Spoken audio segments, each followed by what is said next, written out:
Bonsoir, mesdames et messieurs, j'espère que vous allez bien, où que vous soyez. Mesdames et messieurs, j'aborde ce sujet avec un cœur meurtri. J'aborde ce sujet avec la sensation, sincèrement, d'être vidé de mon sang. Il faut que je vous dise la vérité. Il s'agit du Niger et du Bénin. Vous savez pourquoi je suis dans cet état en abordant ce sujet? Parce qu'il s'agit de nous, Africains. Il s'agit de nous, des mêmes pays. Vous comprenez ce que je dis là? Il s'agit de nous, la même culture, même civilisation, même population. Bénin, Niger. On est venu nous diviser. Et jusque-là, d'autres n'arrivent pas à se séparer de cette division géographique que l'impérialiste est venu tracer entre nous. Ça me dépasse. Ça me dépasse, mesdames et messieurs. Le Niger et le Bénin. Il y a une tension accrue entre ces deux pays aujourd'hui.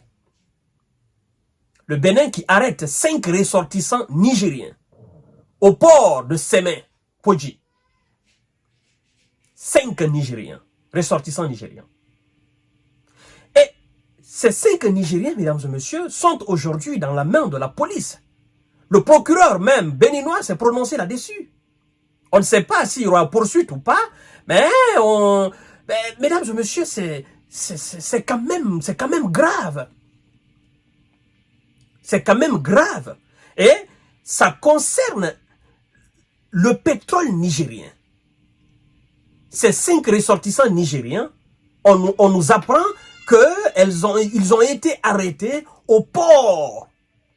C'est-à-dire, au port où on charge le pétrole nigérien, où les bateaux chinois viennent charger. La version de la partie nigérienne et la version de la partie béninoise, c'est deux versions totalement différentes. Chères dames, chers messieurs, chères demoiselles, s'il vous plaît, partagez cette vidéo dans tous les groupes possibles. Partagez cette vidéo pour que ça tombe dans de bonnes oreilles. L'exploitation et l'exportation, la vente du pétrole nigérien, c'est la vente aussi du pétrole béninois. Parce que le pétrole nigérien, c'est le pétrole béninois, ça passe par le port Bénin. Le Niger gagne, le Bénin gagne. Pourquoi deux frères africains ne peuvent pas s'entendre pour l'intérêt supérieur de leur nation? Pourquoi? Ça me fait mal. Ça me touche énormément. Alors comment voulez-vous qu'on puisse en sortir avec des idées pareilles? Comment pouvons-nous créer l'unité africaine avec des idées pareilles, mesdames et messieurs? La haine, la division, l'incompréhension. Chères dames, chers messieurs, chères demoiselles, partagez la vidéo. Abonnez-vous sur cette page. Ça me fait énormément mal. Je dois vous manifester cela. Sincèrement, je suis dépassé, mesdames et messieurs. Je suis dépassé. Hein? Je suis dépassé. Je suis dépassé. 5 ressortissants nigériens ont été arrêtés au port béninois de Sémé-Podji après s'être introduits sur le site, n'est-ce pas, sans décliner leur identité. Ça, c'est la version béninoise. 5 ressortissants, le site de chargement du pétrole. On dit que ces 5 Nigériens sont rentrés par une porte frauduleuse. Donc ces 5 personnes, ces 5 Nigériens ne se sont pas identifiés. Ça, c'est la version nigérienne, mesdames et messieurs. On continue. 5 ressortissants nigériens ont été arrêtés 5 juin au port béninois de Sémé-Podji après s'être introduits sur le site sans décliner leur identité, a indiqué le procureur spécial auprès de la Cour de répression des infractions économiques et du territoire du Bénin. Les relations entre le Niamey et Porto-Novo sont tendues depuis le coup, vous comprenez, d'état militaire au Niger, qui a renversé le président élu Mohamed Bazoum pendant tant. Ces relations pourraient depuis quelques mois, n'est-ce pas, un bras de fer avec pour point d'acheminement l'ouverture de leurs frontières communes et le chargement du pétrole nigérien dans les eaux béninoises au port de Sémé-Podjé. La cause de toute cette paperasse, c'est l'ouverture des frontières nigériennes. La question que moi je pose même à M. Patrice Talon, pourquoi il tient mordicus que les autorités nigériennes ouvrent leurs frontières? Pourquoi? Pourtant, l'acheminement du produit brut, l'hydrocarbure nigérien, n'a absolument rien à voir avec une quelconque ouverture ou fermeture de frontières. Ça n'a rien à voir. C'est deux choses complètement différentes. On peut continuer à exporter le pétrole nigérien à travers le Bénin et la frontière nigérienne peut rester fermée parce que ça n'a rien à voir. C'est deux choses qui ne se touchent même pas. Mais pourquoi Patrice Talon tient mordicus que le Niger rouvre sa frontière? Pourquoi? Qu'est-ce qu'il cache derrière la tête? Qu'est-ce qu'il a? Jusqu'à arrêter 5 ressortissants. Mais le Niger dit quoi, mesdames et messieurs? Les autorités nigériennes refusent toujours d'ouvrir leurs frontières avec le Bénin, alors que Porto Novo a longtemps conditionné le chargement du pétrole nigérien dans ses eaux à cette ouverture. Voilà. Voilà le véritable problème. La colonne vertébrale du problème, c'est ça. Ouvre ta frontière, je ne veux pas. Ouvre ta frontière, je ne veux pas. Alors, est-ce que c'est forcé que le Niger rouvre sa frontière? Est-ce que si on n'ouvre pas la frontière, l'oléoduc géant qui est là, cet oléoduc ne va pas fonctionner? Ben naturellement, ça c'est posé sous le sol. Le produit pétrolier passe là-dedans. Ça n'a rien à voir avec fermeture ou ouverture de frontières.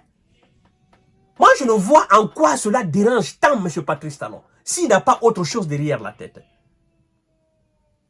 Mais s'il ne veut pas que les produits pétroliers passent par là, qu'il dise. Et que le Niger arrête. C'est aussi simple que ça, mesdames et messieurs. Hein?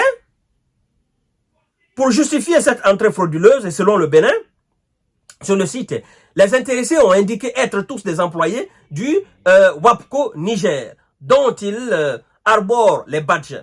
A détaillé dans un communiqué, le 6 juin, le procureur béninois, Elon Mario Metoni, au moins 2 d'entre eux sont des agents, écoutez bien, hein, la partie béninoise dit quoi? Le procureur dit quoi? Il dit au moins 2 d'entre eux sont des agents nigériens au service du Conseil national pour la sauvegarde de la patrie CNSP. Régime militaire qui se font, n'est-ce pas, confectionner de faux badges d'employés de WAPCO, Niger, a ajouté le procureur. Les investigations se poursuivent, a précisé le procureur. Mais la partie nigérienne dit le contraire. Et quand vous écoutez la partie nigérienne, mais vous vous dites, mais alors, c'est intéressant quand même. Parce que Bénin n'a pas mentionné cela. Écoutez bien, mesdames et messieurs, partagez la vidéo dans tout le groupe possible. Moustapha Barké dénonce une violation des accords. Il s'agit du ministre, je crois bien, de la justice nigérien. Le 6 juin au soir, les ministres nigériens de la justice du pétrole ont confirmé les interpellations et indiqué lors d'un point de presse qu'il s'agissait de la directrice générale adjointe au WAPCO, Ibra Adiza, et de 4 ingénieurs en mission de supervision.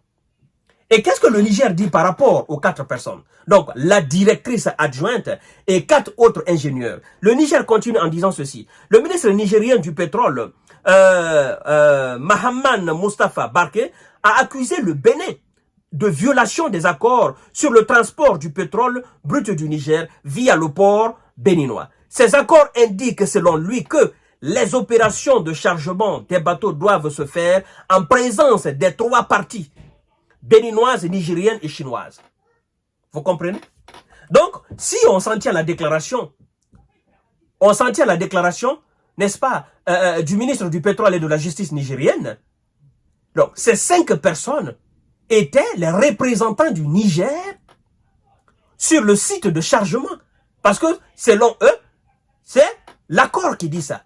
En présence des autorités, en présence des représentants béninois, en présence des représentants chinois, en présence des représentants nigériens. Donc, il faut la présence des représentants de ces 3 entités pour qu'on puisse charger le pétrole afin que le pétrole parte. Donc, le Niger dit que les 5 personnes qui ont été arrêtées, ce sont ces représentants que l'autorité nigérienne a envoyés. Alors, c'est quand même curieux. Moi, je voudrais quand même poser la question aux Béninois, à l'autorité béninoise. Cet accord existe ou pas? Si oui, puisque vous avez accepté le chargement, n'est-ce pas, du pétrole brut nigérien au port de Sémé, moi je voudrais savoir, parce que cet accord existe, moi je voudrais savoir, quelle était la partie nigérienne représentée là, ce jour-là? Le Niger a envoyé des gens pour superviser. Vous aussi, parti béninois, vous avez envoyé des gens. La représentation chinoise était là, à part les 5 personnes que vous avez arrêtées. Vous pouvez nous dire exactement qui est-ce qui représentait le Niger là? Parce que c'est une question quand même légitime qu'on doit poser. Le chargement doit se faire devant les superviseurs nigériens. Donc, à part les 5 personnes que vous avez arrêtées, il n'y avait pas d'autres Nigériens. Et s'il n'y avait pas d'autres Nigériens, est-ce que le Niger alors a respecté les accords? Ou bien si vous ne voulez pas que le Niger soit là, que vous le dites. Parce que c'est très important, mesdames et messieurs. C'est pourquoi le Niger accuse le Bénin, n'est-ce pas, d'avoir violé les accords. Partagez la vidéo dans tous les groupes aussi, mesdames et messieurs. Alors, le général Abdourahmane Tiani, chef le président au pouvoir au Niger, a donné des instructions pour arrêter la station. Bon, écoutez très bien cette partie d'abord. Mohamed Moustapha Barka a estimé que les autorités du Bénin ont décidé d'empêcher la partie nigérienne d'accéder aux installations. Vous comprenez? Nous ne pouvons pas accepter que les chargements aient lieu dans des conditions, a-t-il affirmé. Donc, le Bénin a refusé l'accès, n'est-ce pas, du site de chargement des hydrocarbures nigériens aux représentants du Niger. Et donc, ils ont mis main sur les représentants du Niger pour dire qu'ils sont rentrés sur le site frauduleusement.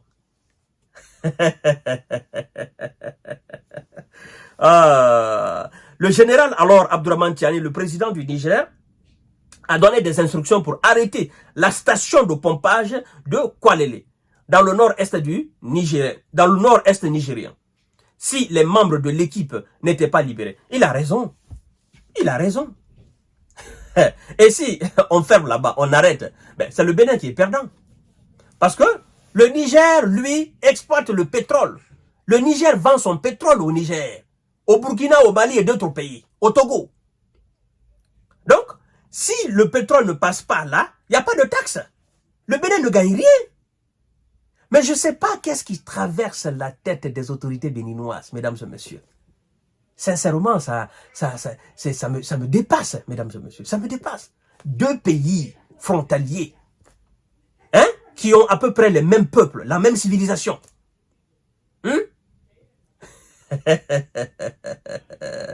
Ne peuvent pas se battre pour sauvegarder l'intérêt de leur peuple. Parce qu'il s'agit là de l'intérêt supérieur du Niger et de l'intérêt supérieur du Bénin. Pas de l'intérêt de la présidence nigérienne, encore moins béninoise. À tout à l'heure pour notre série d'informations de décortiquage. Partagez la vidéo dans tous les groupes possibles en espérant qu'ils se comprennent. Voilà.